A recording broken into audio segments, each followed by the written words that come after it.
Hello. Joining us today in the program is the Executive Director of the National Association of Criminal Defense Lawyers. Many of you may know him as somebody in a different capacity, the founder of NORML, Keith Stroup. Stroup? No, you said it right. Keith Stroup. Welcome to our show. Now, you started NORML is the impression I got. You're the founder of NORML. How did that all get started? How did that come about? Well, I was coming out of law school, and I graduated in 1968, and if you remember, those were the height of the anti-war years.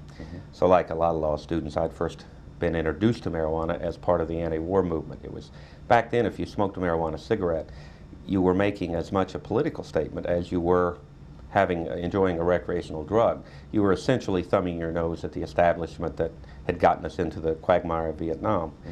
But what began to happen were a lot of friends began to be busted. And literally the first few months I was out of law school, I had 2 or 3 friends come to me who had been stopped because they either had long hair and got the attention of the police, or drove a van, or there were all kind of peace signs were on their bumper, or whatever. And when they'd pull them over, of course, they'd find a joint under the seat or whatever.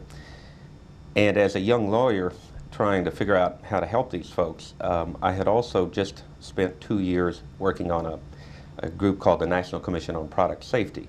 It was my way to stay out of Vietnam, to be real honest. I managed to get a critical skills deferment and to avoid having to go to the war, and I was about 10 days away from having to ship out when I got that. So I spent 2 years working closely with Ralph Nader, and I was impressed by the techniques he used. And it seemed to us that instead of trying to deal with individuals one by one who were being arrested for marijuana, and at that point, by the way, the arrest rates were about 650,000 people a year, and over 90% of those were for simple possession of an ounce or less. And they were going to jail for long periods of time, especially in states like Texas, but actually all over the country they were. So we thought if we could start an organization that approached the problem the way Nader did on a lot of his issues, with a consumer perspective, and to focus on the unfairness of treating otherwise law-abiding citizens who weren't threatening in any way at all as criminals simply because they preferred to smoke a marijuana cigarette rather than drink alcohol, that there was a good bit of appeal to that if you made that case effectively. So NORML really was a concept that we sat down, thought up, and put together. And then you took that concept and you made that grow nationwide. Well, there certainly had been people with similar ideas before. There had been small groups springing up in different parts of the country. I had trouble getting good funding. It was obviously not a very popular issue back then. And I'm talking now 68, 69, and 70. You were perceived as being radical and certainly out of the mainstream. I managed to get some pretty good funding. I managed to get Playboy Foundation behind the project early on. Hefner would give us space in the magazine to focus on victims, where if we were able to go in and get someone out of jail or whatever. So over a period of a couple of years, we did a lot of traveling. We'd go to Texas, where the situation was probably the worst, and we'd take journalists through the Texas prison system, for example, because we wanted them to meet these people who were being locked up and to see who these victims really were. And in the process of that, the name NORML obviously got some currency, and it began to be recognized by at least a minority of the folks in the country as the public interest group working on marijuana. The major step forward in solidifying the country under one banner had to do with Morphia on the West Coast. It's a fascinating group that Gordon Brownell and Michael Aldridge and there was a third person had put together, and it was a legalization group, and they raised their funds by selling rolling papers made from cannabis. And if you keep in mind, cannabis is what it's used in Canadian currency. It's used in a lot of things, but it was nonetheless it was an interesting idea because you could, in theory, raise your money from your own constituents to fund the project. The problem was, back then it was similar to, I think, the political situation today. If you were perceived as being pro-pot, of trying to turn on the world, you really couldn't get access to legislatures, and you wouldn't get access to the major media. So we always said we didn't encourage the use of marijuana, but we recognized that for millions of people who made the choice to use it, that's their choice. It's part of the right to privacy. So Morphia had trouble making their project work because they were perceived as a little bit over the line. So we got to know them. They were doing very good work on the West Coast, and we were doing good work in most of the rest of the country. So we merged Morphia with NORML. We opened up a West Coast office. One of their people ran it. One of their people came back and helped me run the East Coast office. And so from about 1973 on, I think most of the serious work on marijuana law reform was done under the banner of NORML. Now, when I was first hearing about NORML back in the 70s, I'm from Indiana, and news travels a little slower, usually 2 or 3 years behind. I'm from Southern Illinois, so I know it. Okay. We were always under the impression that if you got busted for anything, whether it was a joint, a bag, no matter where you were at in the United States, if you got into a spot, call NORML. They're there at your side, and they'll fight for you. Well, and I think we pretty well did that. Now, I'm sure there were cases where the help we offered them may not have been as comprehensive as one would like to offer, but we had a lot of calls. But we also had a lot of young lawyers like myself, but spread all over the country, who were getting out of law school about 67, 68, 69. They'd been radicalized by the anti-war movement.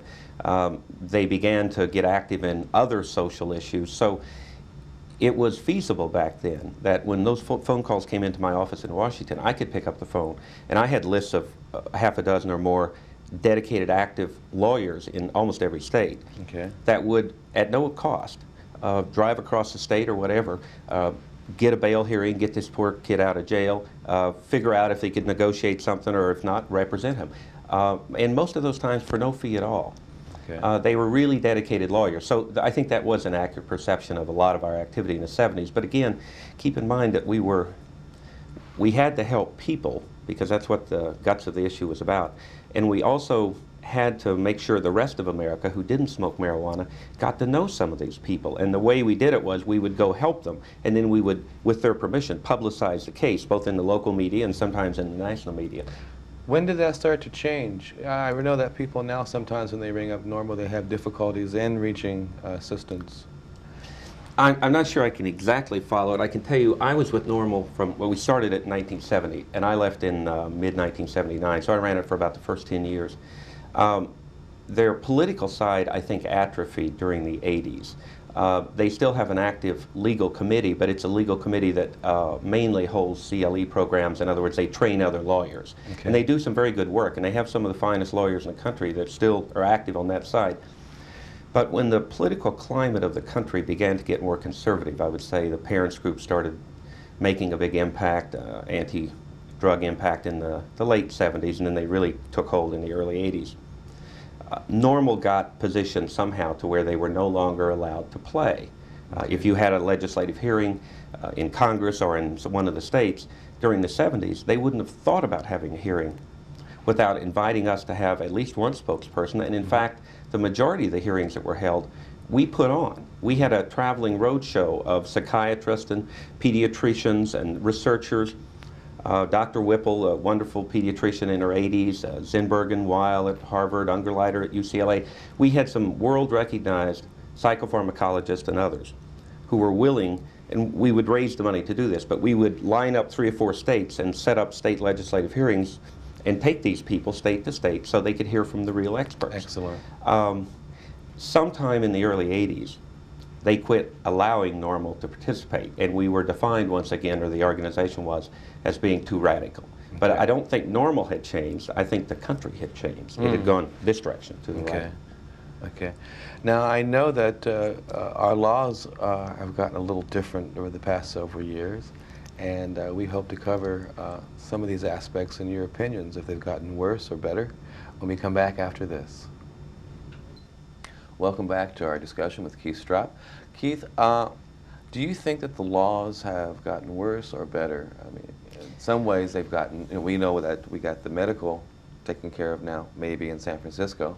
Yeah. And so that is positive, but on the overall, do you think they've gotten worse or better? Well, it shows one's age to be able to put it in perspective, but I will tell you that if you've been at this for a while, or if someone's been focusing and interested in the drug issue for some time, in the late 60s, it was the first war on drugs was announced by the president, and they passed a major anti-crime bill. I believe it was in '69, that in fact included a provision introduced by then Congressman Ed Koch, who of course subsequently was the mayor of New York for many years, to require him to set up something called the Commission on Marijuana and Drug Abuse, and it sort of went unnoticed by the DEA and the government agencies that thought they were getting through, this first anti-drug bill. Now, I'll connect back up with that in a second, but in answer to your question, the laws at that time were very tough indeed. For example, in 1970 and 71, in the state of Texas, they had over, it's been a while since I've thought about these figures, but they had over 100 people locked up for life sentences for possession of an ounce or less of marijuana. Life sentence? For life sentences. They had something like 600 people serving more than 30-year terms. So there were pockets of the country where the laws were as outrageous then as they are in the worst place today. I think the major change has been that people are more aware of the tough laws now because they tend to be federalized. Congress every year tries to outdo what they did the year before, and they pass more minimum mandatories, and they pass more death penalty categories where people can be put to death. It has no impact, of course, on crime. It has no impact on drug use, but it's a demagogic experience that politicians find works for them, so they keep doing it.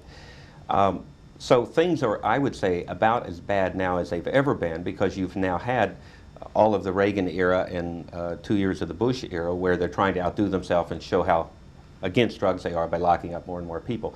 But I will say this, I don't think it's any worse today than it was in the late 60s, early 70s, and in particular, I don't think the climate overall is any worse. Okay. You got to remember, we were coming out of the reefer madness era, and we hadn't moved very far beyond that by the late 60s. There were still people that thought if you smoked marijuana, it was addictive or it made you commit violent crimes. I mean, things that now seem kind of, well, like children might talk about, but nobody who's educated would discuss those things. They were perceived as being accurate in the late 60s. So what I see is a cyclical movement where, interestingly, there was a book by David Musto, a professor of history at Yale University, that he used to do some testifying for us, that he talks about the history of narcotics legislation generally. And it tends to go in, say, decade-long jumps where you'll go for a decade and the country will be somewhat permissive. Especially if the economy is doing well, we tend to be a little bit more willing to let our neighbor do what they want as long as they don't bother us. And so you get in a period where, as we were in the early 70s up through really the late 70s, where the country essentially said, we don't really care if you smoke marijuana. Don't flaunt it in our face, but we shouldn't lock you people up in jail with real criminals. But at some point, then the pendulum starts swinging back, and clearly for the last 12, 13 years, it has been going in a more conservative direction. But that too will change. And I suppose what I want people to understand is it is often during the times of the worst repression or oppression that political activists and public interest associations do their most creative and most valuable work.